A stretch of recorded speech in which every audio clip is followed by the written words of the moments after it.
Hello and welcome to another live stream of the Three Mouseketeers, the sibling podcast that understands your Disney addiction. I'm Jared. I'm Amanda. I'm Emily. So tonight we're going to be talking about the movie Coco and some of our most memorable parts and kind of some fun facts that you might not be aware of. But first, we kind of wanted to talk about what we're doing this week that's related to Disney. So Amanda, you were actually dressed up for Halloween, right? I decided to dress up as the evil queen from Snow White. And we do have a picture of that. And there you are. There I am. I love it. It's a pretty good costume. Now, you did dress up as a family, right? We did. My daughter was Snow White. My husband was Grumpy. And my son was Dopey. So he'll probably hate us when he gets older. Probably so. But we'll see. Did you guys have a good Halloween?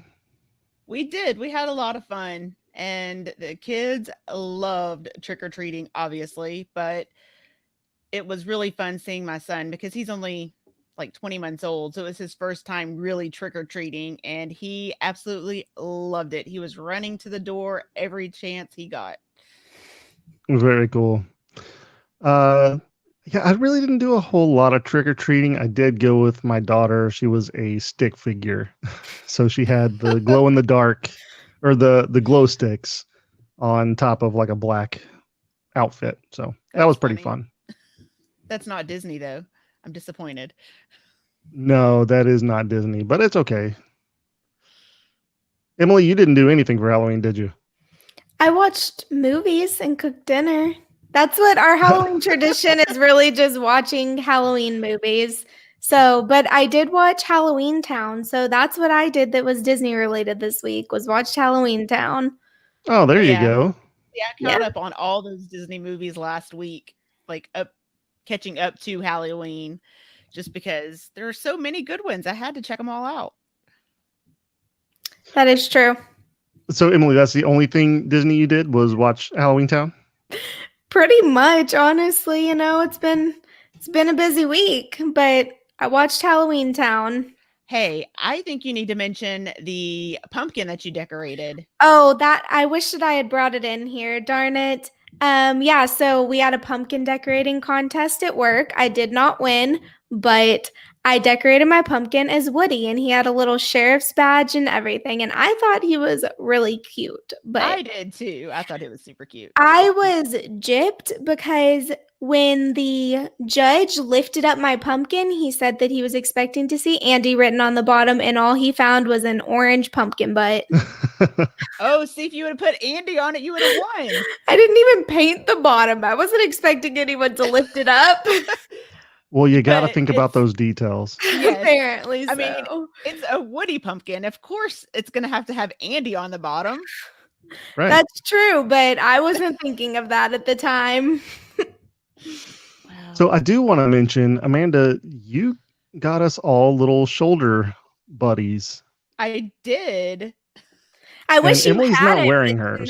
Yeah, I haven't gone and picked mine up yet, okay? I forgot. Like I said, busy week. I'll have mine on my shoulder for the next episode. Stay tuned. All right. Mine obviously is Figment, and I absolutely love him. And mine's Remy. He helps me cook. Mine's a surprise. You'll have to tune in next time. Exactly. So beyond the little shoulder buddies, I do have something that I did. It's not really Disney specific, but it is kind of related because it is Marvel specific. And I got some new Funko Pops. So the Funko shop actually had a limited edition release that came out, and it is the Carnage Blacklight Funko Pops. And those are very cool. Ooh. I absolutely love it. That's cool. I like the colors. Yeah, and it looks absolutely amazing in the black light. Now, these, like I said, are limited edition, so they sold out pretty quickly. I do think that they had a secondary release, but I was lucky enough. I got 2 of them in the first release, and this is what it looks like under a black light. That's really pretty cool. Yeah. So they started doing, like, obviously, if you know anything about Funko Pops, they have like the regular Funko Pops that don't do anything in the light. They also have glow in the darks, but now they're starting to do like this, which is the black light. And I do have a Doctor Strange that came in one of the sets, or not one of the sets, but it came in with uh there's a Spider-Man that came in a box set with a t-shirt. There is a Thor, an Iron Man, Captain America, and Doctor Strange.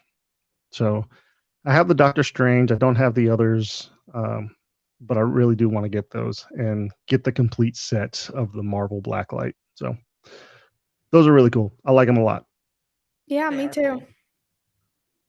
Oh, something else I didn't mention that I did this week was watch the new Mandalorian. I mean, Don't you ruin it. Yeah, I have I not haven't watched the watched it second yet. season yet. what? I Well, it's haven't only had the the first season, so opportunity. Yeah, I have wow. not either. But I am pretty excited about watching the second season of Mandalorian. Yeah, Yeah. it's pretty good. I watched another episode of that Animal Kingdom show that I still don't know the name of on Disney Plus. I keep Well, seeing it on there, but I haven't checked it out yet. It's so good. I'm telling you, it's like amazing. you should probably figure out what the name of that show is. I know. Probably so. Yeah. Yeah, I mean, it's kind of funny that you bring that up because Disney has a new baby rhino Oh my god. and Aw. it is adorable. So this one is at the Disney World Resort in Lake Buena Vista, the Animal Kingdom, obviously. You know that's where all the animals are. So, but it is adorable. It is a baby white rhino. I've looked for the name. I haven't found the name yet.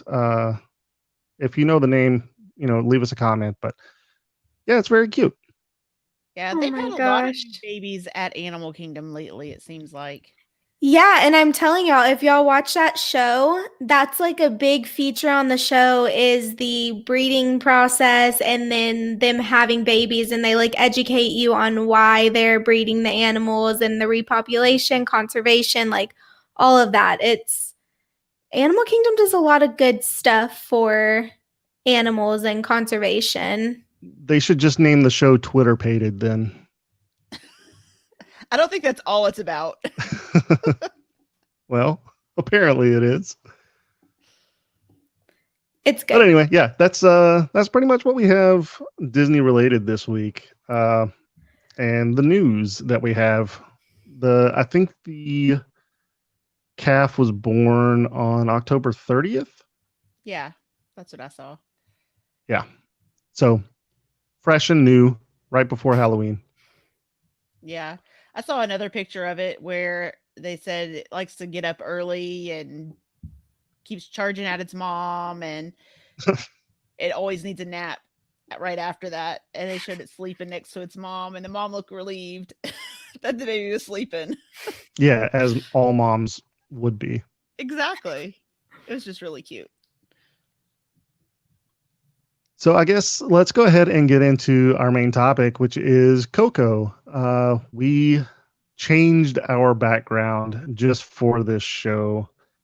If you've watched the live streams before, we have the Epcot ball, but this week we felt like it would be appropriate to put the what is this called? The Land of the Dead, I guess. Is that what they call it in the movie? I can't remember exactly. I think so, but I can't remember either. Yeah, And I I'm pretty watched it sure. today. Yeah, I'm pretty sure that's what it is. Yeah. But yeah, so we changed our background specifically for Coco because we were wanting to talk specifically about Coco, and mostly because it's very recent to Dia de los Muertos. It actually falls on November 1st. It ends November 2nd, but just a couple days ago. So right now it's the 5th of November, so not too far to be able to talk about this. I feel like it's still pretty relevant. I think But so. one of the fun facts about Coco is that it took 7 years to make. Did you guys Wow. know Yeah. that? I didn't know exactly how long, but I know that Pixar already had the movie planned out. They had all their story done, all their storyboards, everything done for the movie except the actual animation and filming it and recording the people. When Iger went and talked to Pixar about buying or purchasing Pixar. So it was something that they already had done and ready, Hmm. which I thought was interesting. Yeah. So Yeah. one of the cool facts is that they ended up having to switch the person who was playing Miguel because it took so long to make the film. That is interesting. Yeah, I guess his Yeah. voice changed and everything. I mean, in 7 Yep. years, that's a long time. 7 years is a long time. Now, that's a huge project. I did not realize that it took that long. I mean, I knew that with animated movies, it takes a while, like longer than, a live action movie, but 7 years, like, you can tell though, because Coco, I feel like, is like next level animation. Yeah. And Yeah. it's apparent that a lot of time and work went into it. It's Yes. just so beautifully done. All the colors and I don't know, they pop. It's just different and it's hard to explain without if you don't know what you're looking at or haven't seen it. It it I don't know. It is. You're right. Next level. It sets itself apart for sure. It does. Mm-hmm. So one of the fun little facts about Anthony Gonzalez, which is the kid who played Miguel, is that he apparently did like a 10-minute acapella as he auditioned, and they really didn't have any plans for Miguel actually singing during the movie. But because Anthony Gonzalez could sing very well, they decided to add that into the movie. How can Miguel not sing? I That's pretty know. crazy. That He seems was like only such a supposed to play guitar, Wow. which another fun fact, if you watch Miguel playing guitar, he is actually playing the chords that you would play on a guitar if you were in real life playing guitar. They Wow. wanted it to be super specific and Yeah. very accurate. that's That's good though. I mean, that's the type of detail you would kind of expect from Disney and Pixar. Yeah, and that's kind of why it took 7 years to make. Yeah, exactly. But Can you imagine if this had been, I don't know, 20 years ago? Can you imagine how much longer it would have taken? Because they still would have put the same amount of detail in it. it wouldn't have been the same movie. No, but it would still Like even have in the that same. 7 year span, I'm sure it was completely different from what it was You're when right. they first started. I know that's insane. I Yeah. still can't get over 7 years.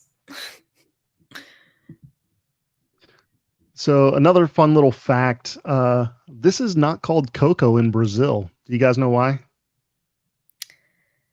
But a lot of countries do that with different movies. So, but I don't know the reason specifically for this one. Okay, so this one was changed to, and I'm probably going to screw this up a little bit.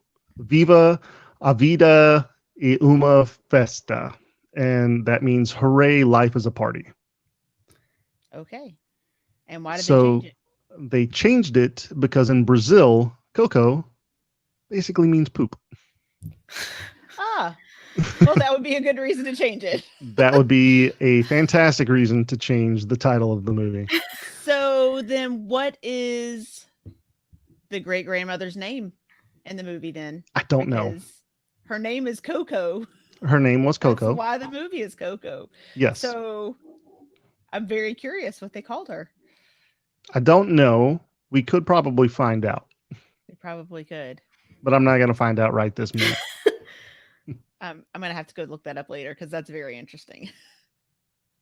Yeah, I just thought it was a fun fact. It is. The title is a lot longer though. Coco's so like condensed, and then their Yeah. title's like not. Right. And I mean, they could have probably taken out the Viva, which is the hooray, and just had life as a party. But Yeah. I don't know. I mean, reasons as to why they named it, I'm sure they had the reasons as to keep it the way that they did. So maybe there was a movie where life was a party. I don't know. Maybe. Who knows? Disney knows, but I don't. Okay, so one of my favorite characters in the whole movie is Dante. Hmm. I know. I love Dante. Dante, for those who don't know, is the hairless dog that is in the movie that ends up. Okay, first off, spoilers, obviously. Right. If you haven't watched Coco, come on, people. But Dante ends up being the spirit guide, and there's a fun little thing to notice about the beginning of the movie and the first time that we meet Dante is whenever Miguel goes by the table with all the little figurines of the spirit guides, Dante pops out of the trash can, and that's kind of foreshadowing, saying that, oh, this is Miguel's spirit guide. Oh.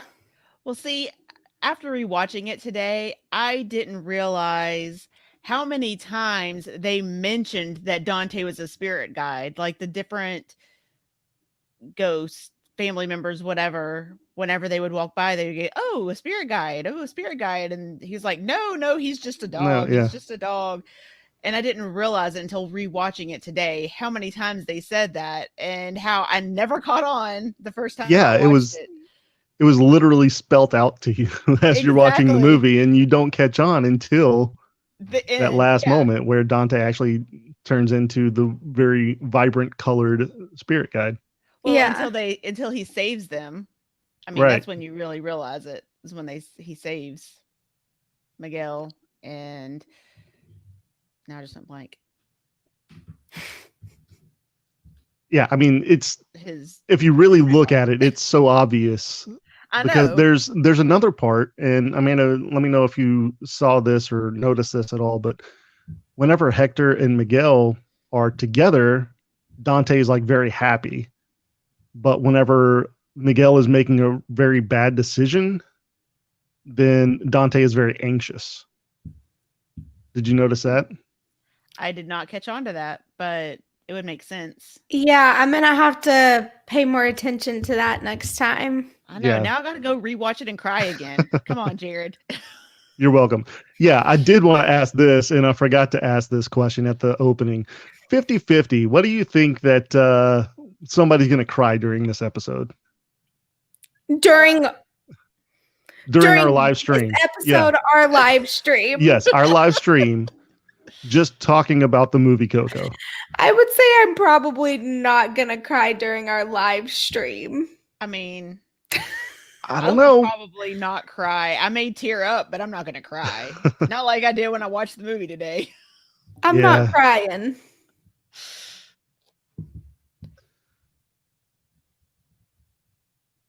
Let's see. Okay. Another fun fact, I guess. Let's go ahead and go with the fun facts before we go with like the memorable moments, like our favorite moments in the movie. But again, on the table where you find uh, the spirit guides, you can also see some Finding Nemo characters. So there Mhm. was, I know Dory's on there, and the whale shark. What's her name? Destiny. Yes. Yeah. I've actually seen that. I don't think I caught it while I was watching the movie necessarily, but I think I've seen it like circulating on the internet. Yeah. Yeah. There are also some pinatas of like Buzz Lightyear and Yeah. Woody and Mike Wazowski. I Yeah. did see Uh, those. and something that's really cool is Disney went like I think like 5 times to Mexico to like research for this movie specifically. And one of the big things is Pixar characters are like all over the place in Mexico. Like it's a very big thing. So that they felt like it was very, I True guess, to the yeah, culture. true to the culture and true to, going into a city in Mexico and finding these characters just out on the street. That's cool. Yeah, definitely. I'm surprised they only went 5 times. I know It could have been more. I don't 7 know. years. Yeah. I feel like it probably was more. Either that or they stayed there for like a Yeah, very extended That could've period been- of time. I They could don't have think it was literally like 5 gone one-day 5 trips. times. Yeah. We Yeah, went 5 times and stayed a year each time. possibly. Yeah. I would not put it past Disney to do that. True. Okay, do you guys know what the last name of Miguel's family is? Rivera. Yes. Do you know? Okay, obviously they're shoemakers, right? The family of shoemakers. Right. Do you know when they started? What year? 1865. You are incorrect. Emily, you want to just take a stab at it? I'll give you a hint. It's 19 something. Okay. 1931. Oh man, so close. 1921. Darn it. So, a little fun fact, 1921 is the same year that Laugh-O-Grams had its first animation in theaters. Oh, that's cool. So, I guess Disney, that Walt was Disney purpose. related, but it wasn't Disney, it was Laugh-O-Grams. Yeah. But still, they're all interconnected. I mean, Yeah. that's where Walt started. So, Oh yeah, for sure. Okay, so this is my one last, but probably my favorite fact that I found out while researching Coco. So the part where Hector is singing "Remember Me" with with Coco, whenever she was a little girl. Mm-hmm. yes. Remember that part? Yeah. That is actually the actor and his daughter singing that song together. Aw. Oh, that's cool. Yeah. No wonder it makes me cry every time because you can feel the real emotion in it. Right, exactly, because it is real emotions. Yeah. It's not just acting. Exactly. And also Hector, I think, is the only actor who played the same role in both Spanish and English. That's another interesting fact. It is. Yeah. So I just thought those fun facts were probably some of my favorites that I found while researching. Yeah. Those are good. They are. Thank you. So what about some memorable moments in the movie? I mean, obviously this is a pretty emotional movie. Yeah. So what are some of the best moments? Remember Me. Of One of course. my favorite parts, it's the part that makes me cry the most, is whenever Miguel is talking to Coco and she's remembering her dad at the end. It is yeah. so well done, and it does. It's emotional. It makes me cry every time I watch that. Even if I'm not even watching the whole movie and I just see that part flash on, it makes me cry because you can feel the emotion and her remembering, and it's just really sweet. Yeah. That is a good moment. I think just in general, every time there's music in the movie, it is emotional. Like Disney knew what they were doing, Disney and Pixar knew what they were doing with the music. Because it's like I forget about, for some reason, whenever I talk about my favorite soundtracks, like I think Moana instantly, but then once I start thinking about Coco, I'm like, Coco is above and beyond all the other Disney movies as far as soundtracks and music go. And the story that goes with each song is like amazing. Yeah. I would agree with that. And another little fun fact, I think that in Mexico specifically, they saw an uptick in how many school-age children were taking music. Oh. That's not surprising at all. No, not at all. I mean, it just goes to show you what representation means. Yeah. So, Yeah. So That's the fact really that they're opening up and giving a lot more representation for people of color, I think is a great thing that Disney's doing. I think they could do a lot more, but I mean, I do think that they are doing at least something. So Yeah. because I mean, people have complained about Disney whitewashing for so long. So I think they finally took that to heart, and I think it's showing a lot of positive effects. But it also takes a long time for movies to come out. So 7 years apparently for Coco. yeah, exactly. So it could be something that they've been thinking about for a while, and we just don't see the effects of it yet. Yeah, and that's possible. Does that make Well, I sense? think it is based on the movies that have been coming out recently, like, and Yeah. are projected like coming out soon. So I think it's something that they're obviously doing more and more. I mean, every little kid deserves a hero that looks like them and has their traditions and things that they can look up to and say, "Oh, that could be my hero." Everybody deserves that. Oh yeah, for sure. I mean, role models are pretty important for kids. Yeah. Yeah. I think this Positive role models specifically. Yeah. And I think this movie is really great because it teaches you about like not just an entire culture, but something specific within a culture, like a holiday, a celebration, you know? And a lot of people don't know about it. And I think it does a really good job of teaching. Yeah, It does. I would agree with that. So we do have a couple comments that I wanted to talk about. Amy says hi. Hi, Amy. How are Hi. you? Hi.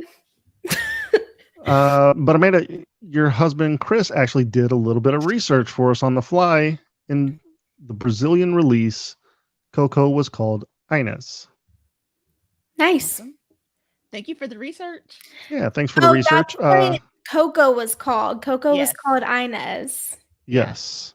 And he kind of goes on a little bit more, talking about how she was called Socorro Riviera, and it is Inez in Portuguese. So Ah, very thank you so much, Chris, for doing that research on the fly for us. It is greatly appreciated. Some of my favorite parts, it really all revolves around the land of the dead, basically. Mhm. Because there's just so much going on there. And one specifically is where Hector is singing the song to the older gentleman. I can't remember the character's name, but he's the one that's sleeping in the hammock. Right. And that is just a very touching moment, I think, Another because one that makes me it's, cry. yeah, exactly. Because it's basically saying, that you have two deaths. You have the death of the living and then the death of the dead, where nobody remembers who you are. So Right. that's, I mean, a lot of what's going on in this movie is going right over kids' heads. Mhm. Yeah. So if you're an adult watching it, then it really hits home. Yeah. And the kids are wondering why you're crying the whole time. Yeah, Exactly. exactly. Yeah. Like they're like, that's not very sad. Why are you crying? And then you're over here on the couch just bawling. Mhm. So yeah. I'm not crying. Emily, what about you? What's one of yours? I already said mine. All of the music. Okay, but besides the music though, that's they're moments, but like what one moment is one of your Mm, favorites? Okay. If you have one, you can go. Otherwise, I have another one. no, you go first. Okay, go Amanda. So, whenever you first see the bridge from the living Yeah. to Land of the Dead, it is like a breathtaking moment. And that to Yeah. me is a really special moment in the movie when you first see that. Yeah. Right. That's kind of what I was going to say is just like the Land of the Dead that like you said is breathtaking and something that I feel like it makes you want to be there. I mean, not really. I don't want to be dead. Let's get that straight. But if you could be Miguel, and go there while you're yes, not Emily, we'll dead, just put your you're picture still on the alive. ofrenda. that is, I guess, yeah, I would like to be alive, but go there. Yes. And I guess in general, it just, anytime that they're in the land of the dead, it kind of takes you there. And I want Disney still to do a Coco ride. I think we all do. But Yes. I just can imagine how insane it would be, all of the color and the music and the culture. And like, it would be something that's like nothing else. And they Most could do it definitely. to where when you're walking into the attraction, you're walking over the bridge. Oh I my mean, gosh. that would be, Yes. you would get chills every time you'd walk over that bridge. I mean, it would be really cool. Yeah. I do want to mention that on our podcast, we did do a Fifth Gate episode, and we mentioned this being part of Pixar Park. I do want a Pixar Park. I think that would be amazing. Yeah. Mm-hmm. It'd be Most super definitely. cool. Yeah. I don't know. So I do like whenever Miguel and Hector do the song together, Un Poco Loco. I think that is probably one of the funnest parts of the movie. Yeah, Yeah. it is. And there are lots of fun parts. There's lots of sad, touching parts, but there's lots of lively, upbeat, like fun parts. There kind of has to be, I think, because you don't want just a depressing movie the whole time. Yeah. No, you don't want to watch it. I really. But I mean, it's memorable whenever you have like those emotional moments, though. Like that. If you have something emotional, then it's going to stick with you for a longer time. So, right. And I think that's what really makes this. Yeah, you do, obviously. But I think that's what makes this one like so particularly memorable and adored by so many people. Right. Like this movie specifically grossed over $800 million worldwide. Wow. That's crazy. It is. Yeah.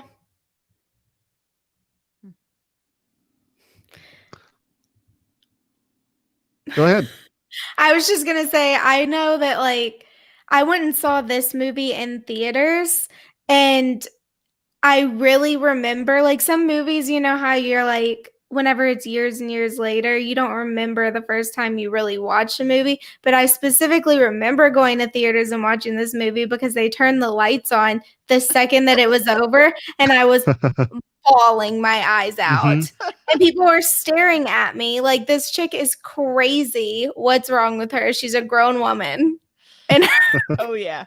I'm surprised not everybody in that theater was crying, because I would have been. That's, you would think, but it was just me.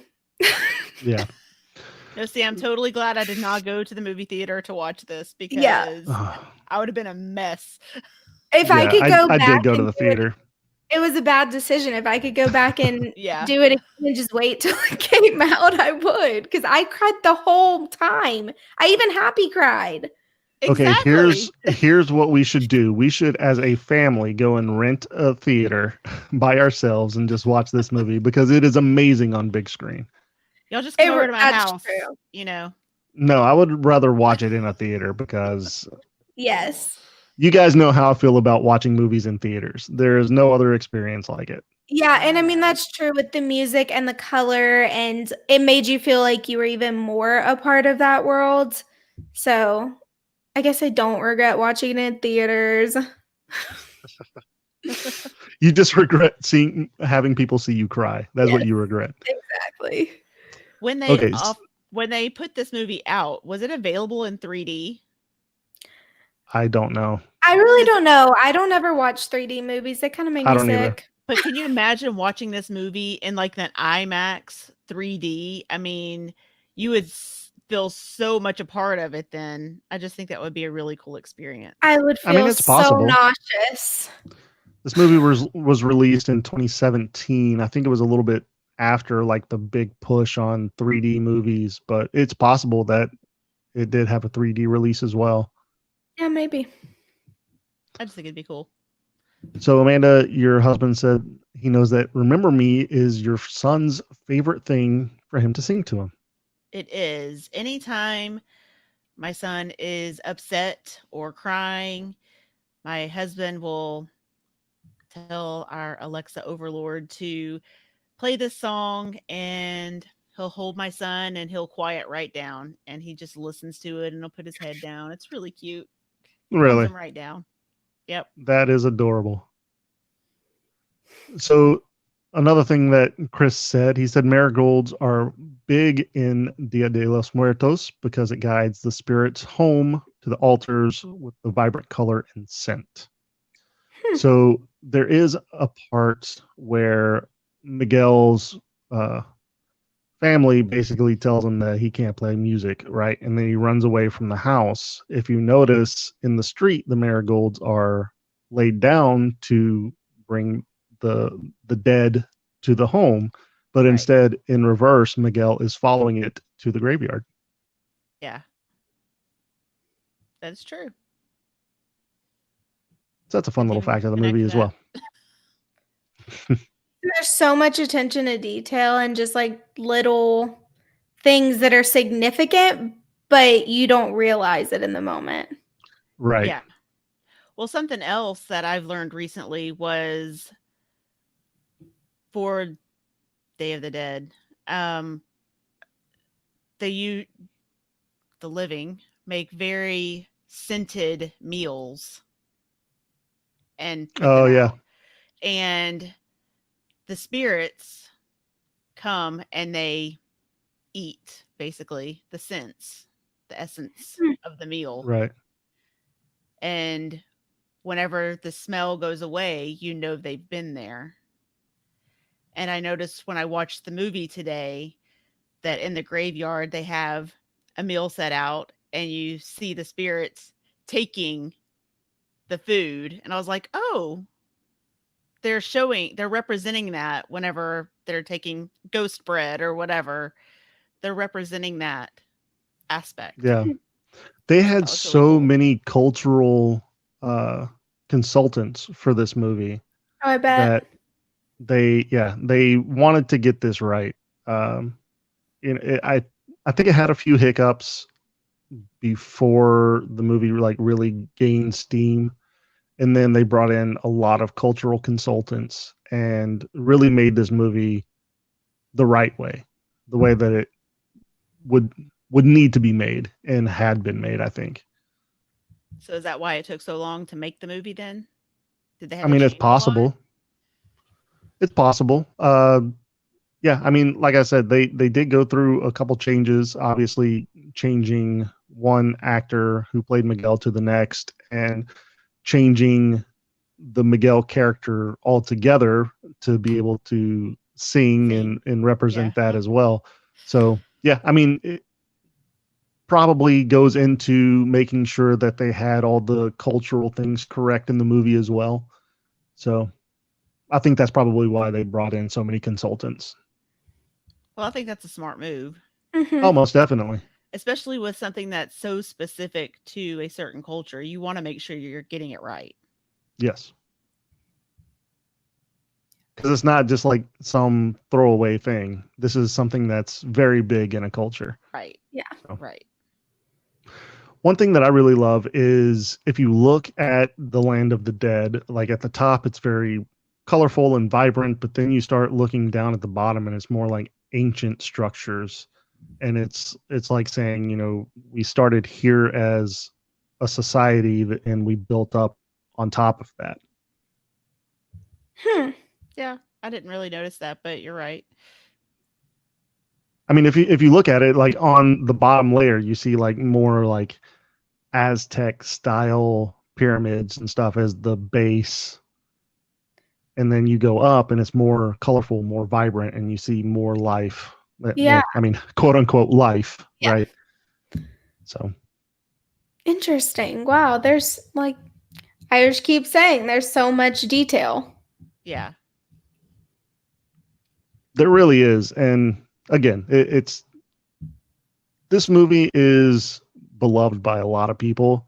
And if you sit down and you really like put a critical eye to it, you find out why. Because one, it's first off, it's a great story. Second off, the characters are amazing. Third, the emotion that goes into it. And four, it seems so accurate and so well researched. It's You not like a forgot the music. Frozen.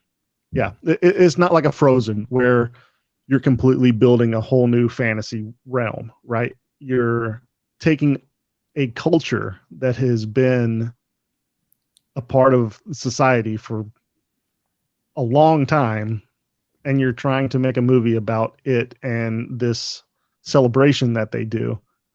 So I think you have to have it extremely accurate if you Mhm. want it to be successful. Definitely.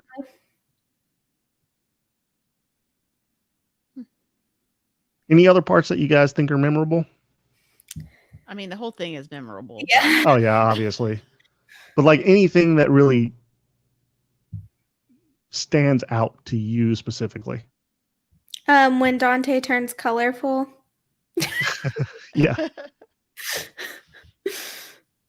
But Again, Oh, I told you guys earlier in a text message that I want a Mexican hairless dog and I would name him Dante. yeah. He's so I ugly. thought that He's part he is, and that part where he turns is really funny because it almost looks like he's shocked that he's Yeah. cute. Like Yeah. he didn't know himself. whoa. No, he's like, oh my gosh, look Yeah. at me. So I So did think that was pretty funny. it's funny because Dante seems very aloof, but the breed of dog that he is are supposed to be like extremely intelligent. He That's just plays funny. he Yeah. plays a part very well, I guess. Yeah. He plays dumb. Yeah. Yeah. He's just goofy. Yeah. But a couple things so about this breed of dog. I can actually pull up the name of it. I think it's like a Zolo or something like that. I'm gonna screw this name up if I even try it. It's XOLOITZCUINTLE. I don't know the name of this dog breed, but I think it is pronounced something along the lines of like Zolo or something like that. But Okay. supposed to I'll try that. have they're supposed to also have healing properties. The dog? Yeah, like they're believed to have healing properties. Hmm. Well, maybe I'm guessing that's why they used Dante as the spirit animal then. Probably so. 'Cause Yeah. he's healing their family. Yeah. There you go. So what about the scene where Hector and Ernesto are together talking about Hector leaving and we get the death of Hector? How about that part? What do you remember about that part specifically? Makes you want to punch somebody. Well, yeah, of course. But I think one of the big things is that they don't ever show Ernesto like pouring anything. No. Like from the first time that I watched it, I thought I would remember specifically seeing him pour, poison into a bottle or poison into a cup or whatever, but you don't see any of it. No. It's So it's it was more implied. right. So he had to have premeditated this, because he had to be Possibly. prepared for it. Right. Otherwise, you would think that Hector would have caught on if he was doing something like that, while he was there. I Yeah. would think so. So another part, going back to the part where Hector is singing to the older gentleman in the hammock, the shot glass that is used when he takes the shot after he finishes the song is the same style of shot glass that was used to kill him. Interesting. Hmm. Is that something you noticed or This is is it something that I found. Yeah, it's something that I found while researching. okay? So I just thought it was pretty interesting. I'm not exactly sure what the meaning behind it is, but I'm sure there's something to add in that small little detail. They had to have meant something by it. Yeah. So I just lost my train of thought. Okay, never mind. All right. It was there and then it just left. Just a fleeting thought. Oh, I Uh, remember. I okay, remember. go ahead. So something that I was curious about whenever I was rewatching the movie today, when Ernesto killed Hector, did that come before the movie? So the movie was based off of the real life, or did he kill him based off the movie? Do you know? Repeat that one more time. You kind of lost me. Okay, so Hector remembers, or Miguel actually remembers a movie that Ernesto was in, and Hmm. that's how they figure out that he killed Hector, is Hmm. based off of that movie. Yeah. And so did the movie come first? Oh, I see what you're saying. Or You're asking which came first, the chicken or the yeah, egg. I get it. The basically. Okay. movie, I think the movie came first. And then he was Okay. like, I don't know. See, that's what I was wondering. Or did his real life events It make could be him his real do the life movie? events. Yeah. So he was trying to but get it out there without actually saying that he yeah, did but that. I feel like that's a poor decision because, I just feel like that's not a good decision for him. So I think that if he was smart, the movie would have come first and inspired the real life events instead of vice versa. I don't know. I kind of view it the opposite way, Emily, just because it if he had a hand in making the movie, then it might have been a way for him to release the guilt that he had. Exactly. That's what I was Yeah, but he's thinking. dumb. He is for sure. But I mean, people do things all the time, and sometimes they feel guilty for these things they've done, and sometimes they need some kind of release from the guilt. And maybe that was partly why he could have made that scene in a movie. Mm, maybe. I don't know. It's a very good question, Amanda. I don't know that we'll find a real answer, but I don't know I either. I was thinking that it was probably something along the lines of what Jared said. Yeah, it's possible. I mean, because if you think about it, he was an extremely big star. So stars of that caliber sometimes have a hand in the movies that they play in. Right. So maybe it's something that they were talking about, and he suggested, "Hey, how about this?" And they were like, "Okay, yeah, that works."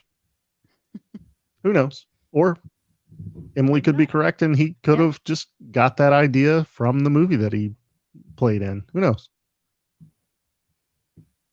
I do want to put this up here. Earl says, "Hello, hello, Uncle Hello. Earl. How are Hi. you?" But yeah, so there's a lot of things to bring up about this movie, and I mean, I think that we could really sit down and talk about this movie for hours on end. And I don't know, some of the most memorable things we've already talked about. The music is obviously so good. Uh, Amanda, you already talked about whenever Miguel was playing the guitar to Coco. One thing that Coco says is that she was looking through the book and she said that there were poems for her in the book. Right. And Letters. yeah, and those could have actually been songs that Hector had written for Coco. Yeah. Well, that's at the very end, they make like a museum almost for Hector, and they Yeah, have the poems and letters that he wrote her on the wall. And I think that's part of why they did it is because it's like the songs and stuff that he was singing.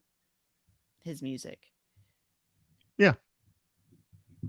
So I do want to mention this, probably one of the most memorable moments, and this is the one that makes me cry all the time, is where after Coco passes away and the next year they're coming back for Dia de los Muertos, you see Hector and Coco have an embrace right before they cross over the bridge.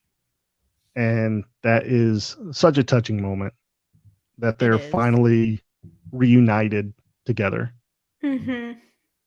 And it is also adorable because Coco was older Old. than Yeah. Hector, but he still sees her as His his little girl. little girl. Yeah. Yep. So You're right. anybody tearing up? Anybody crying yet? Just I'm you. not crying. Just me. Yeah. Yeah. Just you. Okay. So our dad says Coco won 2 Oscars for animated feature film and music original song. That's good to know. Yep. Deservingly. And they Most very definitely deserve. deservingly. I'm sure whoever was up against them probably didn't have a chance. Boss Baby. Yep. Boss Baby was up against them. Definitely did not have a chance. Did not have a chance. No. Yeah. All right. So any final thoughts on Coco? Amanda, Go watch it your again. husband says, I I'm not know, I crying, you're saw it. crying. Yeah. Yeah. If you haven't seen it, you definitely need to go watch this movie. Most Jared, definitely. you should probably go watch it again just so you can get your crying out. I cry every time I watch this movie. I know. That's what I'm saying. You probably need a good cry. Go watch it again. I don't need a good cry. Says I didn't cry earlier. Yeah. So I guess that's going to do it. If you guys don't have any other moments that you want to talk about for Coco, I mean, go watch the movie. If you haven't seen it in a while, go watch it. If you watched it tonight, go watch it. If you've never seen it, definitely go watch it. It's one of my favorites. So It is. I just can't watch it very often because it Mm-mm. does make me boo-hoo, and I just can't.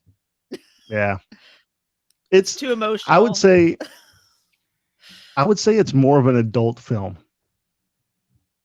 In all honesty, more so than a kids film. But kids like it. Kids like it, but I think it's more for us, for the older crowd. We get more out of it than they do. Yes. Mm-hmm. And that's why I think it's for us more so than Yeah. for kids. Yeah. Kids will love the colors, they'll love the music, but the adults will really love the story. Yeah, Right. I agree. Okay, well, I guess that's gonna do it for us. Any kind of news or anything you guys want to talk about before we head out? Nope. I think we're Nope. good. Okay, well then, I guess let's go ahead and end the show. I guess. All right. Well, thank you all for watching the show. We really appreciate it. You can follow us and be part of the magic by looking us up on all of our social media platforms. You can find us at T3M Podcast. That's the number 3M Podcast. Obviously, we're on Facebook Live. We're on YouTube. You can find all of our YouTube information at bit.ly/T3M YouTube.